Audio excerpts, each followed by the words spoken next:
Era el año 2004 cuando todo esto pasó. Emilio Aguirre, un chico que le gustaban mucho los deportes, un joven estudiante, salió de la casa, sí, era un poco tarde, ya la oscuridad estaba ceñida sobre el cielo de Asunción, cuando que fue cómplice para albergar lo ocurrido. Un grupo de jóvenes que era del barrio San Pablo fueron en busca de más bebida a bordo de una camioneta, lo vieron como su víctima y como cuervos actuaron directamente sobre él. ¿Qué querían? Su teléfono celular. Hubo una pelea y terminó la muerte de este pequeño. Y eso conmocionó bastante a toda la población, a toda Asunción, a todo el país. Su padre desesperado fue uno de los principales promotores y motores de la investigación para que esto avance hasta dar con los responsables. La vida de un joven criminal en medio de todo esto, hijo de militar, una persona de quién diría, ¿verdad? Debido a la disciplina que tenía en la casa, se convertiría en un asesino. Fue condenado y hoy día sigue compurgando su pena. De todo esto vamos a hablar hoy en Escena del Crimen. Inmediatamente vamos a los perfiles de quién era la víctima y los victimarios.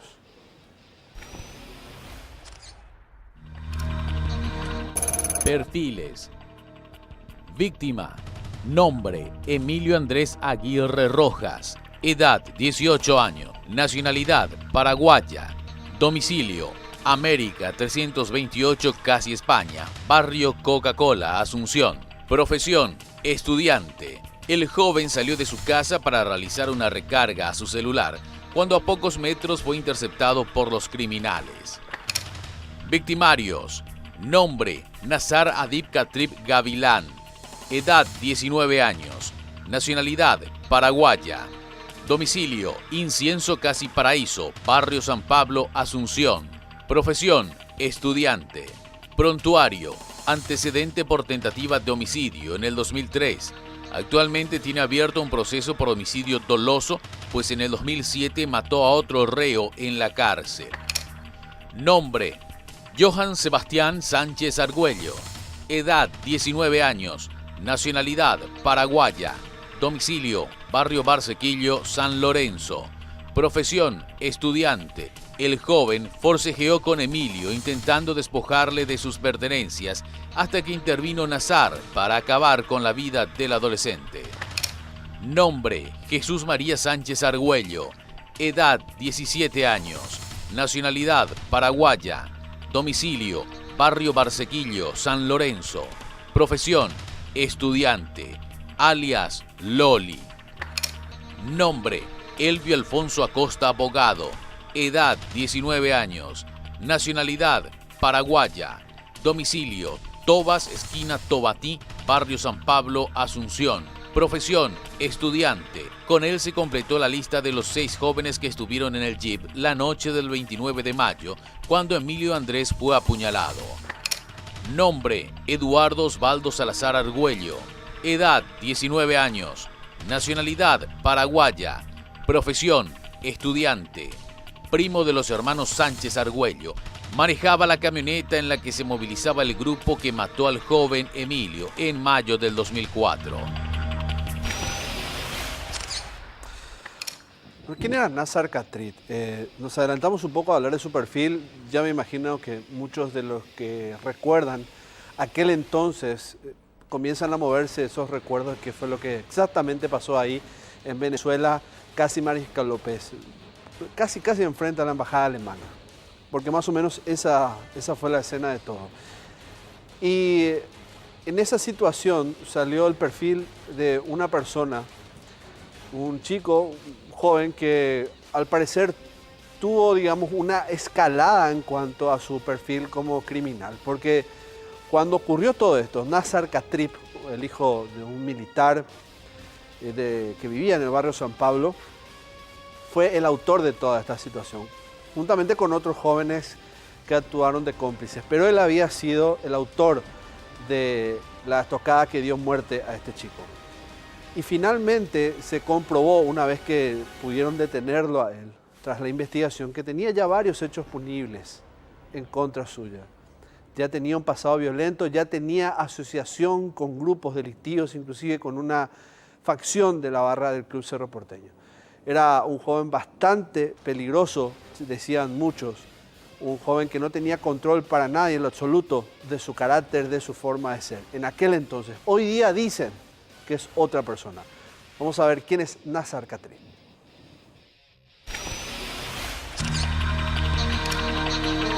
¿Quién es Nazar Katrip? Nazar Adib Katrip, con 19 años y el mote de El Iraquí, para el 29 de mayo del 2004, en momentos en que ocurrió el robo que cegó la vida de Emilio Aguirre, ya arrastraba un proceso penal por tentativa de homicidio del que había sido víctima el militar Cristian Sánchez el 21 de septiembre del 2003 en una discoteca del barrio San Pablo, cuando también intentó arrebatarle su celular. Él gozaba de una medida sustitutiva de prisión que le otorgó la jueza Blanca Gorostiaga el 7 de noviembre del año pasado en un proceso por tentativa de homicidio doloso. El 26 de abril de ese año, la exfiscala Teresa Martínez había solicitado su sobreseimiento provisional, lo que le fue concedido el 18 de mayo, 11 días antes del hecho. En la fatal noche, donde perdió la vida a Emilio, Nazar protagonizó otro altercado en una fiesta que celebraba su colegio ese día, donde aplicó un botellazo en la cara a otro joven. Nazar negó todo el tiempo ser el autor del hecho, pero las pruebas fueron contundentes en su contra, al igual que los testigos. Ya estando en prisión por la muerte de Emilio, en marzo del 2006 enfrentó juicio oral por su primera causa, donde fue condenado a 5 años de prisión. En junio del mismo año fue condenado a 25 años de encierro por la muerte de Emilio. Sin embargo, la vida criminal del joven no terminó allí. En septiembre del 2007, un año después de ser condenado, Katrip asesinó a un compañero de celda, Eric Ramón Álvarez Osuna, dándole varias estocadas en el vientre. En varias ocasiones, el joven, hoy de 33 años, intentó salir de la cárcel, pero sus solicitudes fueron rechazadas. En varias de esas ocasiones, el juzgado recomendó que Nazar Adib Katrip realice un nuevo tratamiento psicológico. Katrip compurgará su pena en junio del 2029 y todavía le queda cumplir condena por la muerte del reo Álvarez Osuna. Bueno, vamos a ver heridas que hablan cómo fue que mataron a este chico. Él utilizaba un arma blanca y esto le causó la muerte a Emilio, al pequeño, quien salió de la casa. Y en ese entonces, en cuanto al robo de teléfonos celulares, ustedes tienen que saber que comenzaba el auge de los asaltos con objetivo de teléfono, ¿verdad? Y eso fue lo que desarrolló justamente no sé si decir que eso desarrolló una técnica de asalto o se imitó o quizás fue el inicio de ese tipo de delitos. Pero sí marcó y bastante, golpeó y bastante. Por eso vamos a ver qué ocurrió en aquel entonces, en aquel año 2004.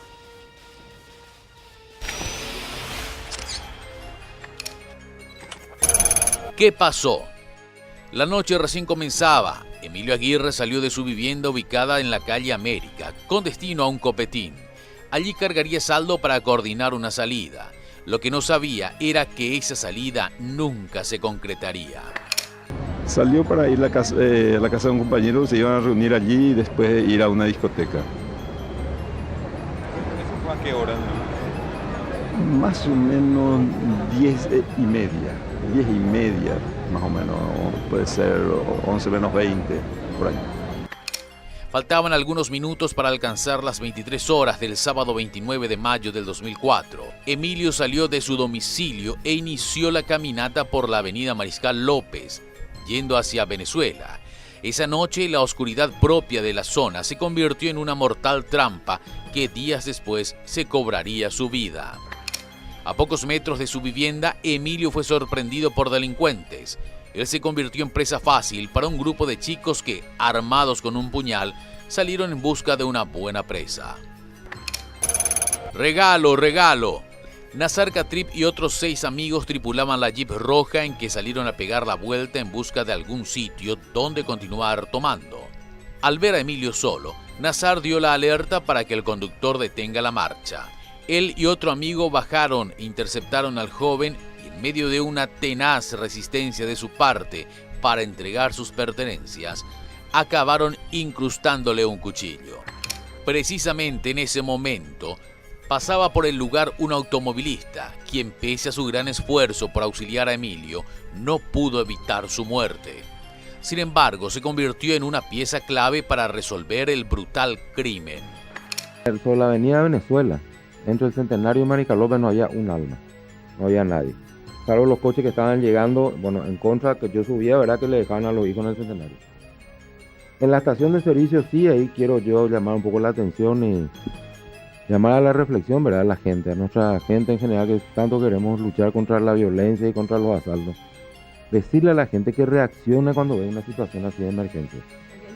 Yo entré, perfectamente, yo entré pidiendo auxilio a los gritos, diciendo, son ladrones, acaban de robar, están armados con la bocina de mi camioneta, con la luz alta, persiguiéndole, yo les iba pisando prácticamente. Yo hablé con Emilio, ahora sé que se llama Emilio, ¿verdad? Desde el momento que le subí, le pregunté qué le había pasado, me dijo me apuñalaron, me mostró así, se levantó la camisa, me mostró la herida, y ahí me dijo llévame a mí, cuando yo abandoné la persecución, ¿verdad? Como diciéndome dame prioridad, yo estoy mal, me siento mal. En eso fue que empecé a pasar los semáforos rojos, porque estando en el semáforo Marica López, me dijo, señor, pasan a la luz, pero yo paré el semáforo de Cuicha, ¿verdad? Y preguntándole de dónde era, parece que yo también le conocía, pues yo vivía en ese barrio. Y me dijo, yo soy ahí en la calle, me dijo, pero pasan a la luz en su ojo, yo estoy mal, me dijo. Hasta llegar a emergencia médica, él no se desvaneció, estaba bien, estaba consciente, preocupado, jadeaba, ¿verdad? El caso de Emilio repercutió en todo el país, convirtiéndose en uno de los primeros casos fatales de robo de celular. Las investigaciones del caso derivarían en la detención de 7 personas, entre ellas 2 de los principales autores. El hecho produjo un levantamiento ciudadano que exigió más dureza del Código Procesal Penal. En ese entonces quedó desvelado ya el terrible sistema de otorgamiento de medidas sustitutivas a la prisión y los reclamos llegaron al Parlamento. La situación, ¿verdad?, de inseguridad que estamos viviendo es alarmante. Evidentemente algo no está funcionando. Los organismos de seguridad no están haciendo su papel bien, y no solo los organismos de seguridad, sino también los poderes del Estado, los otros poderes, el Poder Ejecutivo, el Legislativo y el Judicial, en cuyas manos también está el tema, ¿verdad? Sin embargo, hasta hoy día continúa la misma y calcada situación que con el paso del tiempo se fue agravando a pasos agigantados, abriéndose a nuevos ámbitos delictivos. Bueno, ¿por qué si este hombre que vio todo no pudo hacer mucho para ayudar a Emilio? ¿Qué fue lo que provocó esa arma blanca, ese puñal que ustedes veían de fabricación casera, que mató y tan rápido a este joven? ¿Qué fue lo que permitió que se desangre y no pueda ser auxiliado? Heridas que hablan explica eso.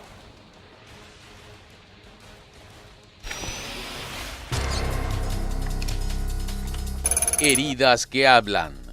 Una larga agonía fue la que tuvo que soportar Emilio Andrés Aguirre. 3 días sobrevivió al ataque hasta que finalmente el 2 de junio del 2004 falleció. El joven acusó una herida punzante en el tórax, el lado izquierdo, de tal profundidad que perforó importantes órganos como los grandes vasos sanguíneos, ocasionando un sangrado interno, como también el pulmón y el corazón de la víctima. Pese al gran esfuerzo médico por controlar el sangrado, fue irreversible y Emilio finalmente falleció. Y ustedes veían a este hombre que casualmente pasó en la zona y aunque intentó ayudar a Emilio no pudo hacer mucho. Sin embargo, no pudo quizás él ayudar bastante, pero sí, bastante digo, en cuanto a salvar su vida, pero sí el haber proporcionado la información necesaria, las características del vehículo y de los jóvenes que bajaron de esa camioneta ayudó muchísimo a la investigación. ¿Qué fue lo que pasó en aquel entonces? ¿Cómo la vida de Emilio y Nazar se entrecruzan? Hay una salida mortal en medio de todo esto, de Barrio San Pablo hasta la zona de Barrio Jara.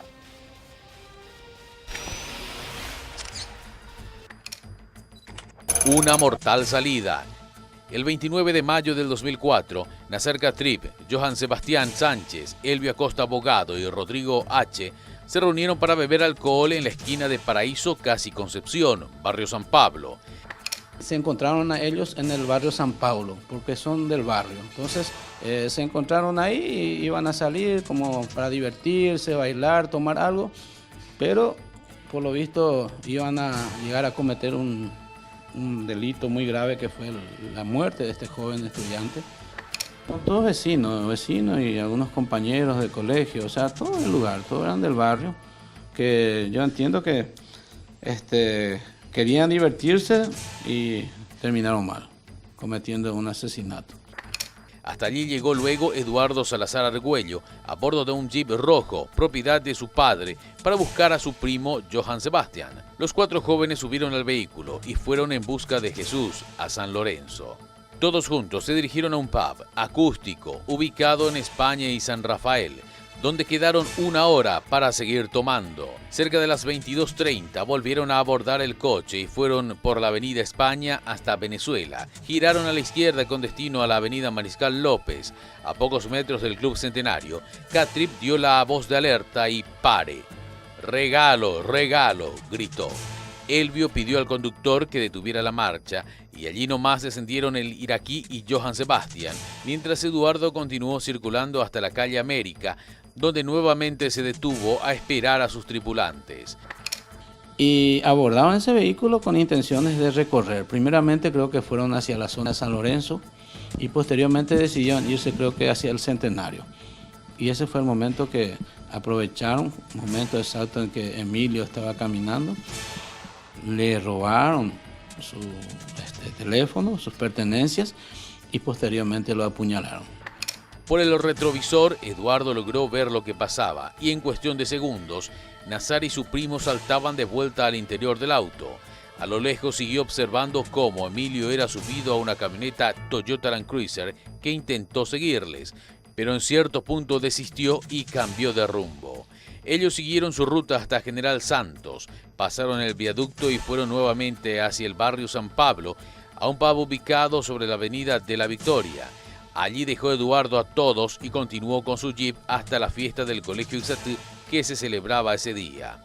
Entrada la madrugada recibió una llamada de su primo, quien le pidió que fuera de nuevo a buscarlo. Según Eduardo, en su declaración, él no quiso hacerlo, pero tenía varias entradas para vender, entonces procedió. Un poco más tarde fue a llevar a un amigo a su casa y a su regreso, sus primos y amigos abandonaban la fiesta, luego de que Katrip le reventara una botella de cerveza a otro chico en el sitio.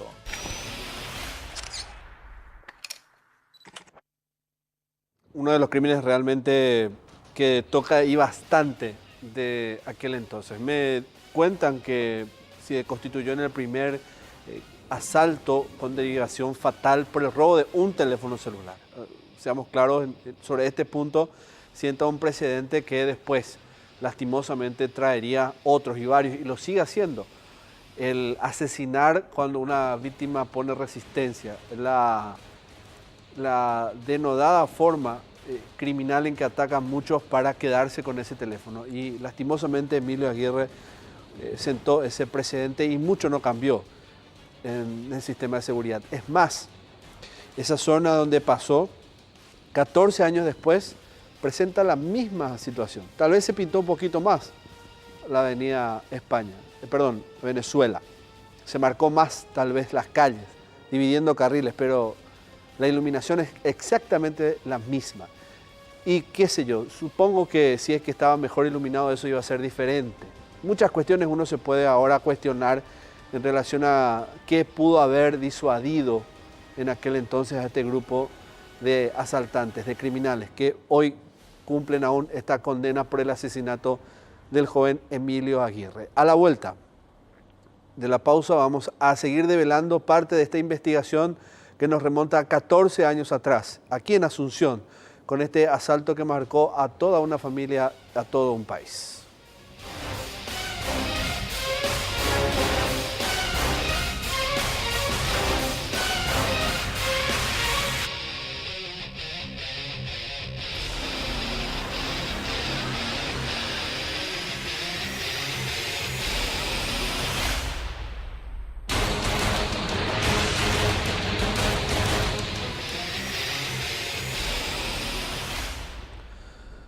23 horas de un sábado 29 de mayo. Ese fue el día preciso en que asesinaron a Emilio Aguirre, un estudiante de un colegio privado de Asunción que estaba caminando sobre la avenida Mariscal López en dirección a la avenida Venezuela, cuando fue casualmente interceptado por un grupo de delincuentes que supuestamente fue a comprar bebida alcohólica, pero al parecer sí iban con el objetivo de robar, de asaltar.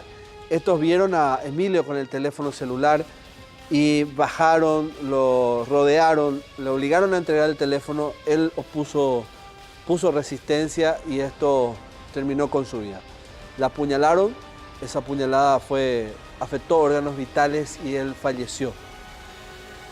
Un testigo que estaba en la zona, un hombre en realidad, que pasaba ahí casualmente también, intentó ayudar a Emilio, no pudo, ya no llegó a tiempo, pero sí fue fundamental para una investigación policial, porque mediante él se llegan a establecer las características de la camioneta, se llega a establecer también las características de los autores del hecho, y esto permite dibujar a la policía el siguiente escenario. Son jóvenes de un promedio de edad y también los rasgos del vehículo promete seguir una pista que finalmente los lleva hasta el barrio San Pablo de Asunción, donde comienzan a identificar a los autores. Este testigo clave fue la pieza de engranaje de la investigación policial.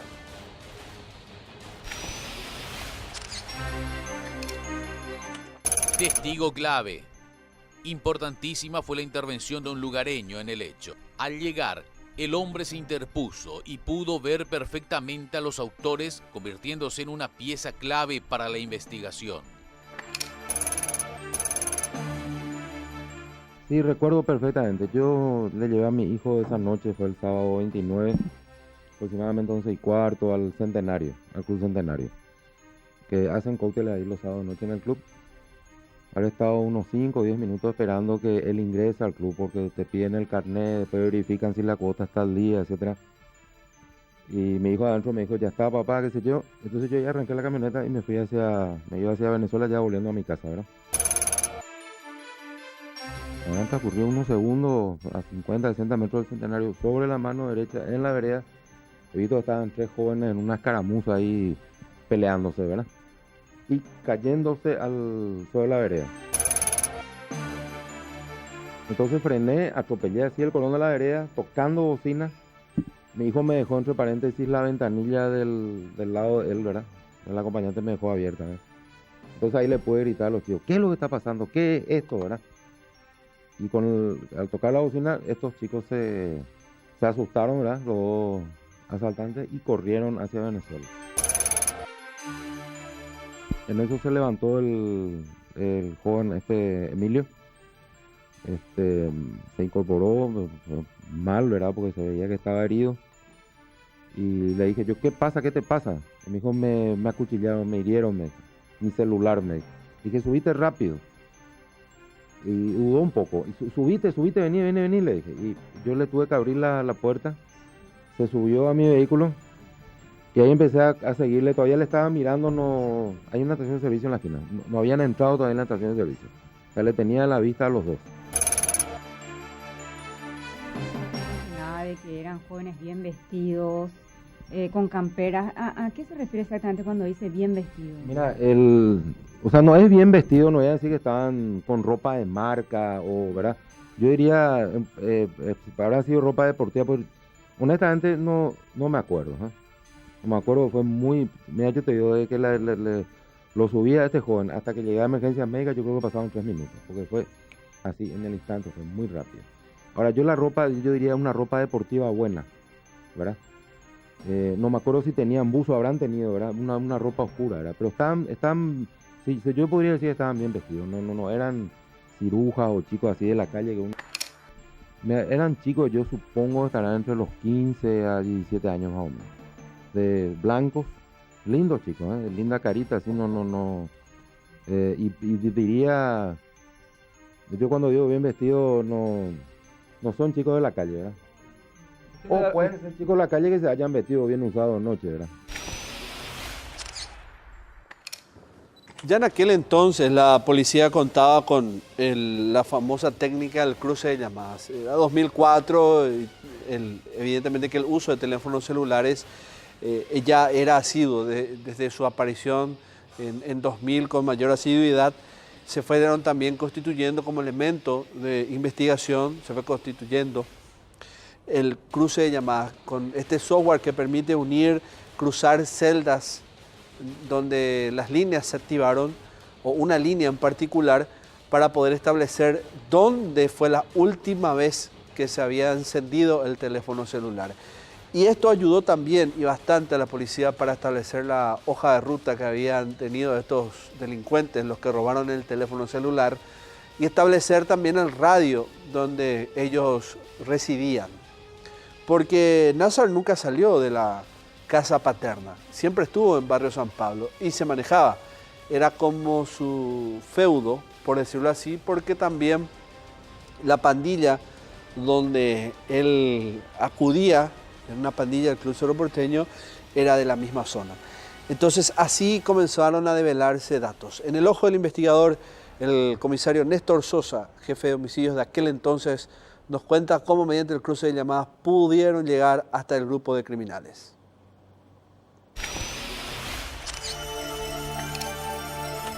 La investigación. Un pequeño gran error de los criminales se convirtió en un elemento determinante para los investigadores. Utilizaron el chip del celular de Emilio para mensajear y realizar llamadas. Mediante esto, el historial del cruce de llamadas que se registró en el número del celular de Emilio posteriormente al hecho fue la pista clave de los investigadores para dar con los autores. Nos enteramos a través de la familia de que el joven Emilio tenía un teléfono celular y que se le robó en ese momento. Se le había llevado porque también se lo había dicho al señor Salazar. Y esa fue la pista, creo que movió totalmente este caso para que sea esclarecido. Pudimos obtener inmediatamente la información de que el chip de este muchacho asesinado estaba siendo utilizado posterior al crimen. Y se realizaron cualquier cantidad de llamadas. ¿Cómo se recibía ese número? Llegaron al remitente. A raíz de eso pudimos, vamos a decir, ver con quién hablaba más. Y pudimos llegar a una chica que vivía en Lambaré, hacia Lambaré. Y salió la chica, quien legalmente se comunicaba con ese chip, con la persona que todavía no sabíamos quién era.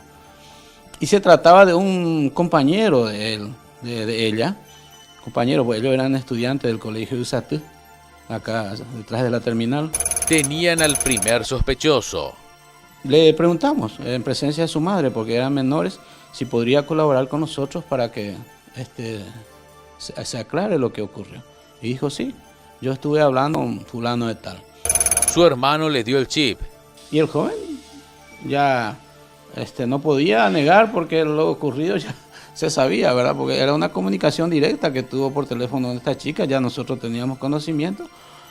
Y él comentó que ese chip le había entregado su hermano Joan Sebastián.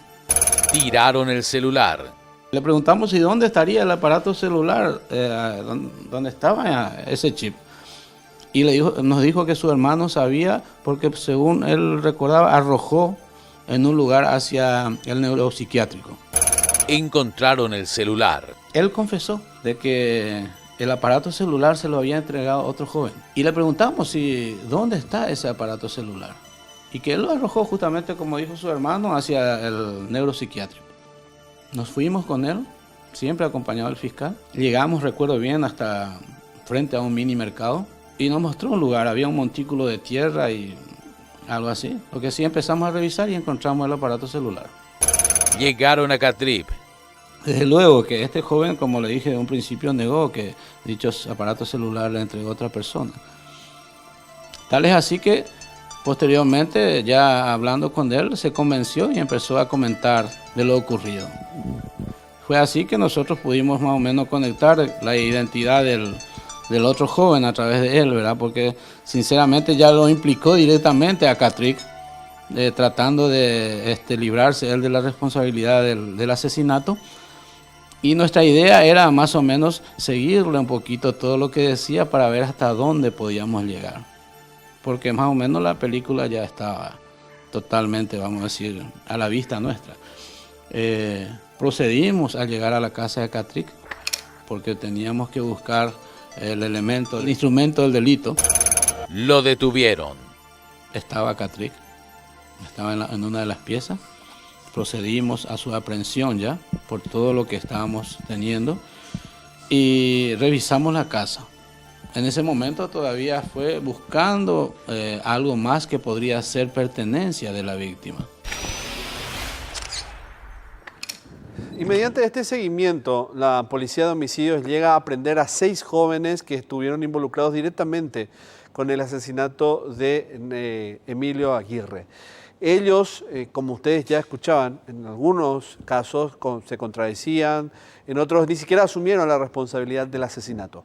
Pero para la policía era clave, primero, el que el teléfono celular haya dado en la zona donde fueron detenidos. Y segundo, cuando comenzaron las contradicciones, ya evidentemente que ese sexto sentido, como investigador les decía que estaban frente a los verdaderos sospechosos.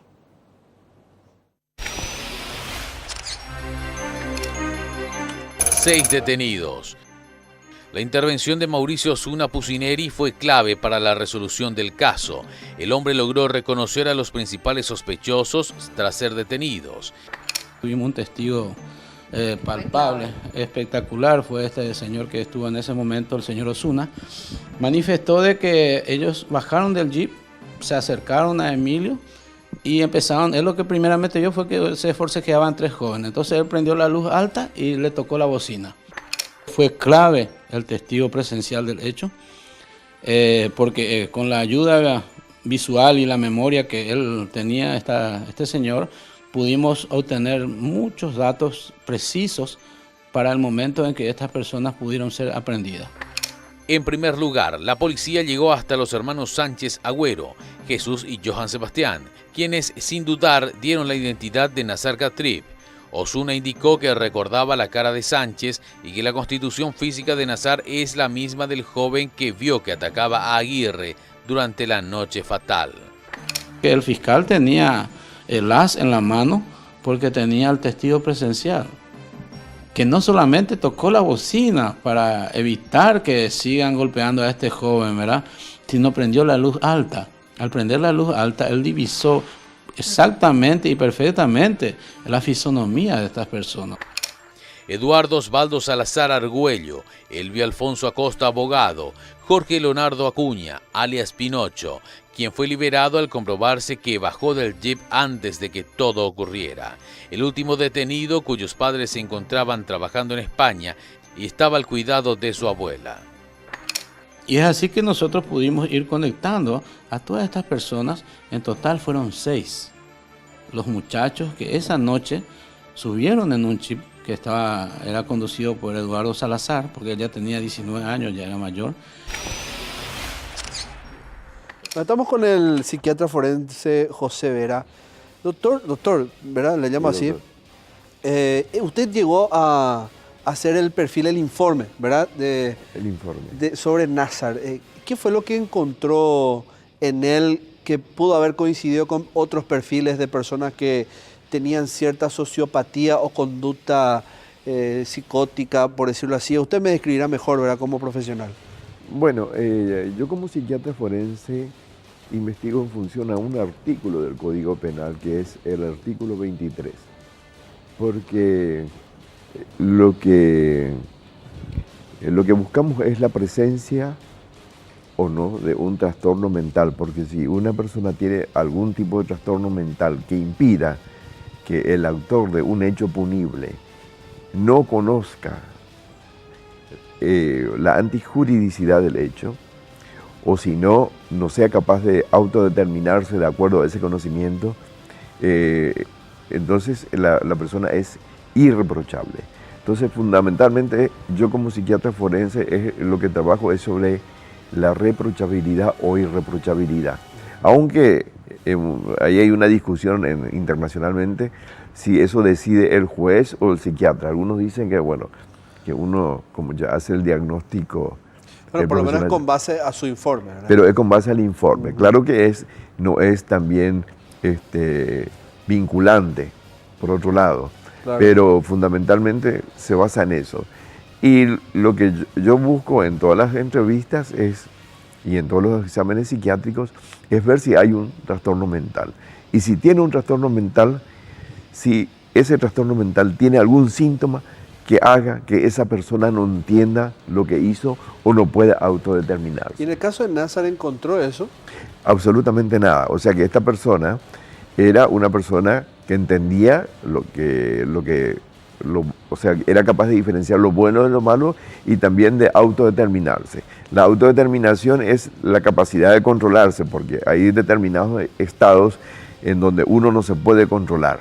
Por ejemplo, en un estado de intoxicación alcohólica no se controla. Ahora, si eso es merecedor de un castigo, es otra cosa, porque en el caso del alcoholismo, por ejemplo, se tiene en cuenta el momento que una persona decide tomar. Ahora, ¿Nazar tenía alguna conducta que a usted le llamó la atención? ¿Recordó algún pasaje de su vida que usted le pudo haber llevado a determinar, bueno, este chico tiene un cierto trastorno de su infancia, de su adolescencia? No, ocurre algo.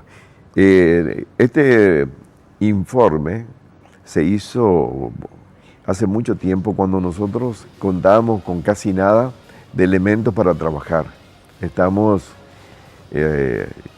recién desarrollando el tema de la psiquiatría forense y no teníamos, por ejemplo, increíblemente, todavía no teníamos computadora. Cosa que ahora tenemos también escasez de todas las cosas y los elementos, pero cuando eso no teníamos nada.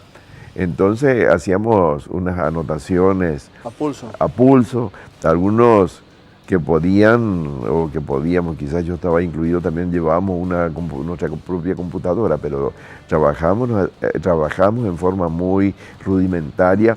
¿Eso le hizo perder datos, doctor, sobre él o qué pasó?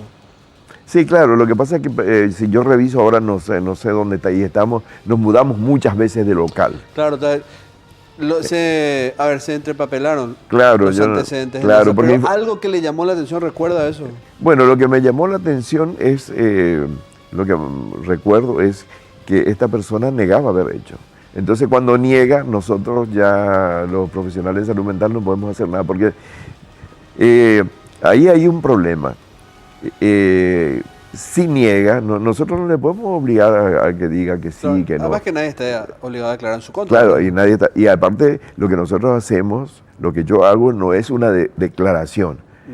Y además ahí, bueno, los abogados pueden inducirle, pueden inventarle, pero yo veo que en la defensa en las defensas acá en Paraguay, y me supongo que en todo el mundo debe ser, se inventan muchas mentiras. Y nosotros podemos hacer un análisis de una conducta si nos cuentan la realidad. No importa cuál sea, pero podemos investigar bien si hay una patología, si nos cuenta sinceramente cómo ocurrió. Pero acá hay una negación, ¿no? Yo no hice, bueno, entonces... O sea, pero en esa conducta de negación, ¿verdad? ¿Usted no notó de que él le haya estado mintiendo? Claro, lo que parecía era totalmente contradictorio con las cosas que veíamos que estaban en los informes. Claro, de la investigación. De la investigación. Pero entonces, era un Nazar muy seguro de su mentira. Claro. Con convicción le decía, doctor, yo no fui. O sea, sí, yo no fui, no tengo nada que ver, pero después ocurre una cosa que totalmente llamativa, que creo que comete otro delito ya estando detenido en la cárcel. Entonces, eso, por ejemplo, es como algo que confirma algún tipo de trastorno, de descontrol, ¿verdad? Y no se evaluó el pasado de él tampoco en aquel entonces. Sí, se evalúa su historia. Lo único que nosotros, yo no me recuerdo ya los datos, pasó demasiado tiempo y no sé dónde están anotados, cómo quedó eso. O sea que no, porque no, al final de cuentas lo que nosotros hacemos hasta ahora es, hacemos toda la historia y todo eso, esos datos pasamos al fiscal o al juez.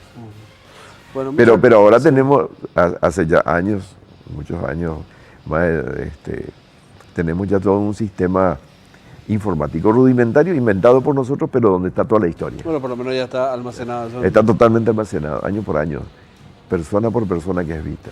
Y a su criterio, ¿cómo usted ve las cosas hoy, 14 años después? ¿Él presentaba una sociopatía, doctor? Y yo creo que con esas características sí. Sí es cierto lo que dice la investigación criminalística, y si él cometió los dos hechos, evidentemente sí, un problema sociopático o, como se diría en otras partes, un problema psicopático. Ahora, ¿qué determinó eso? Claro, no es lo que no podremos saber. Claro, lo que pasa es que ellos interactúan varios factores genéticos, factores familiares, factores del ambiente social. Hay muchas hipótesis. Ahora, decir que exactamente esto fue lo que pasó es difícil en cada caso. Juan Vera. Gracias, doctor. Juan Vera, psiquiatra forense. Perdón, José Vera. José Vera, perdón, doctor. José Vera, psiquiatra forense. Y a propósito de lo que estamos hablando con el doctor José Vera, vamos a este informe. La negación de Nazar. Él dijo no ser el autor de este hecho con mucha vehemencia, como ustedes escuchaban en el relato de aquel forense que lo había atendido. Escuchemos.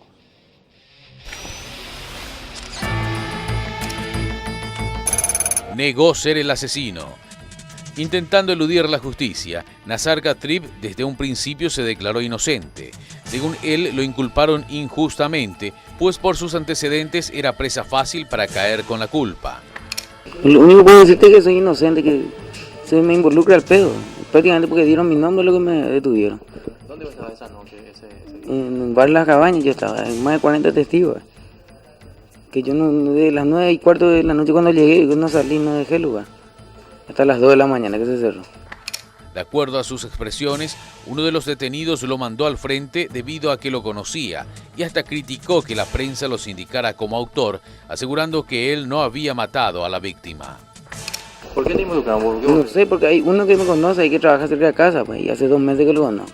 Como sabe que yo tengo este proceso, y me involucra y directamente me ven todos los medios de comunicación, me ven como culpable. Yo creo que te conoce. Sebastián, sí. Sánchez. ¿Está también detenido? Sí, está también detenido. Era el que tenía el chip. ¿Ahora vos tenés rivalidad con él o no? No, ¿por qué? No, como que te involucra. No, yo quiero que diga la verdad, eso es lo que quiero. Que me deje culpar. ¿No le conocía a la víctima tampoco? No, no le conozco. Otra cosa lo que te tengo que decir, ¿por qué no tengo por qué robar? Yo ya me recibí, terminé el colegio, me recibí mecánico, especialista en astero. ¿Por qué voy a robar? Sí, tengo todo lo que me da mi gente. Y otra cosa le quiero pedir que todo el medio de comunicación deje de directamente de culparme, porque me ven como por mi proceso, me ven directamente a mí como lo que yo fui el autor del hecho. Ni no saben si yo estaba en el lugar. Ahora, la persona que te involucró, ¿vos tenías contacto con él? No, y lo solía ver, así de vez en cuando se iba a tomar té en mi casa. Eso. ¿Es tu amigo, digamos? No, amigo, conocido así. ¿Pero por qué crees que te involucró? No sé. Para salvarse. Estaban entre su hermano y su primo. No haría usted lo mismo, digo, si está con su hermano y su primo y hace una cagada y decir, vas a querer limpiarte las manos por cualquiera, ¿verdad? Hijo, que sabe que es el que yo tengo este proceso. Más de tentativa de homicidio, van a decir directamente, sí, se fue, mándenle a la cárcel. Contarle que fuiste sobreseguido. Sí, ya salí sobreseguido yo profesionalmente y se me tenía que dar el sobreseguimiento definitivo. La verdad que impresionante, teniendo en cuenta el hallazgo de la culpabilidad, ¿verdad? Como siempre les digo, yo no soy quien para juzgar, pero la forma en que sostiene con vehemencia y seguridad Nazar su inocencia realmente a uno le haría creer. Sin embargo, la investigación demostró lo contrario. Breve corte y enseguida volvemos con la última parte aquí en Escena del Crimen.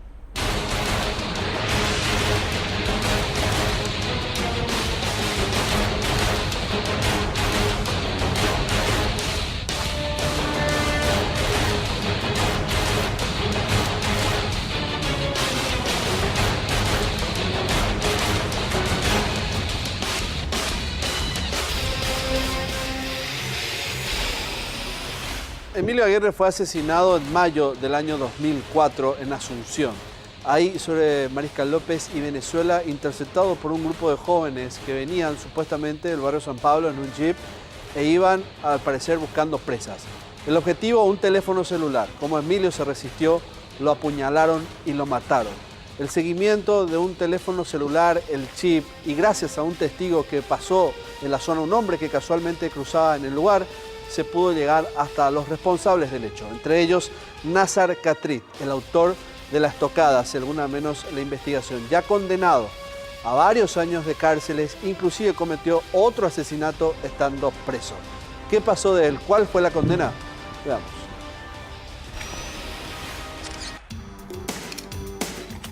La condena.